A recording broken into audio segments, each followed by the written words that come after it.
News रे नकली टंका को नहीं कहबार आपण मैंने अनेक थर शुणिथिबे। आपण कौन जानिछन्ते कि भारत सरकार एई असली टंका को किभली भाबरे छापे, या केउटी केउटी चपा जाए एवं एतिपई केउ स्पेशल इंक व्यवहार करा जाए जहा नकली टंका बनाइबार लोकंक पाखरे न थाए। केवल सेतिकी नुहे, यह द्वारा असली टंका एवं नकली टंका मध्य चिन्हट करा जाए। जदि आपण माने एई प्रक्रिया विषय जानिबा पई चाहउचंती टंका किपरि प्रस्तुत हुए ताहले वीडियो को शेष पर्यंत देखो, कारण मु आपनको संपूर्ण टंका छापिबार प्रोसेस डिटेल्स रे कहबाकू जाउछि। तेबे चलंतु हाजिर वीडियो को स्टार्ट करबा। चैनल रे जदि नुआ थिबे चैनल को सब्सक्राइब करंतु आ वीडियो को लाइक टे करंतु आ सांग मानकू शेयर करंतु। चलंतु हाजिर वीडियो स्टार्ट करबा। भारत रे टंका छापिबा मोट 4टी प्रिंटिंग प्रेस रही अछि।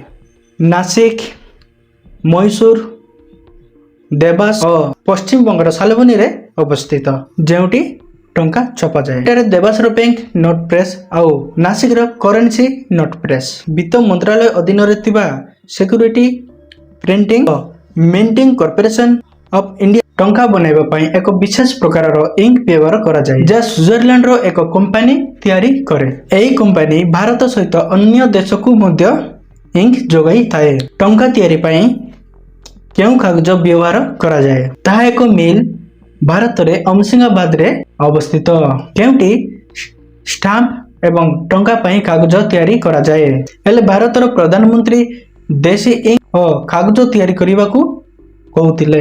एले एबे मध्य भारत रो अधिकांश टंका पई जापान और यूके रु कागज आसी थाए। तबे आरबीआई रो तथ्य देखिबा, आरबीआई कहउची भारत रे 80% टंका विदेश कागज रे छपा जाइछि। स्थायी भावरे बैंक नोट जारी करिबा आरंभ करितिबा प्रथम कंपनी हेउची बैंक ऑफ इंग्लैंड। सांग माने आपनक मन रे आउ गुटे प्रश्न आसुथिबो, भारत रे टंका छापिबा केबे आरंभ हेतिला? तो देखंतु, प्रथमतर 1962 मसिया रे ब्रिटिश सरकार या छापितिले आउ या यूके रो एक कंपनी द्वारा हेतिला।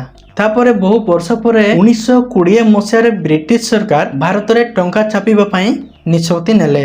एले आसंतु जानिबा, विदेश रु भारत को आसुथिबा कागज उपरे कि बोली टंका छपा जाए। टंका छपेबा प्रक्रिया सबुटु सर्वप्रथमे एमिति कागज को मेसिन रे लगा जाए एवं सेठारे मेसिन द्वारा बोल एवं खराब नोट गुडी को अलगा करी दिया जाए।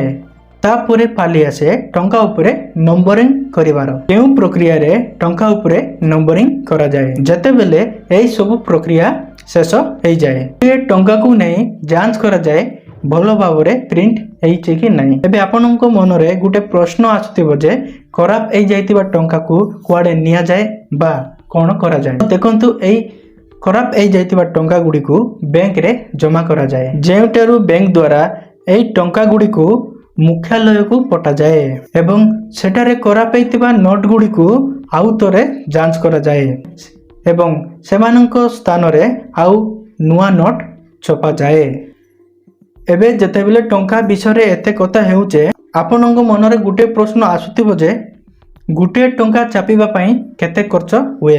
10 टंका नोट छापिबा पई 96 पैसा खर्च हुए आउ 50 टंका नोट छापिबा पई गुटे टंका 13 पैसा खर्च हुए। सहित 100 टंका नोट छापिबा पई गुटे टंका 77 पैसा खर्च हुए आउ शेष रे 500 टंका पई 2 टंका 29 पैसा खर्च हुए। किंतु कॉइन बा मुद्रा बनाइबा पई अधिक टंका खर्च हुए, कारण या धातु रे तैयारी हुए। गोटे टंका कॉइन पई गोटे टंका 11 पैसा खर्च हुए। 5 टंका कॉइन पई 3 टंका 69 पैसा खर्च हुए। एति सहित 10 टंका कॉइन पई 5 टंका 69 पैसा खर्च हुए। तेबे आरबीआई नोट कहीं छापुनी, कारण है जहाँ को मुद्रा कह जाए बा कॉइन दीर्घ वर्ष धरी चली थाए, खराब भी हुए ना, किंतु नोट दीर्घ समय चली न थाए, खराब हो जाए बा पाटी जाए। तो चलतु जानिबा केउ लिमिट रे टंका छपा जाए। कौन सी देश ता इच्छा अनुसार छापी पारिबो नाही। एई काम देशर अर्थनीति गति जीडीपी और रिजर्व उपरे निर्भर करे। भारत रे एई प्रणाली 1957 ମସିହାରୁ ଚାଲି ଆସୁଅଛି। ଯେକୌଣସି ଦେଶ ନିୟମ ଛାଡ଼ି ବେଶୀ ନୋଟ ଛାପି ଦିଏ ସେ ଦେଶର କରେନ୍ସି ମୂଲ୍ୟ କମିଯାଏ, ବଜାରରେ ବେଶୀ ମହଙ୍ଗା ଦେଖିବାକୁ ମିଳେ, ସେ ଦେଶର ଅର୍ଥନୀତି ତଳକୁ ଖସିଯାଏ। ଲୋକଙ୍କ ପାଖରେ ଟଙ୍କା ଥିବ ହେଲେ ଗୋଟେ ସାମାନ୍ୟ ଜିନିଷ ମିଳୁନଥିବ।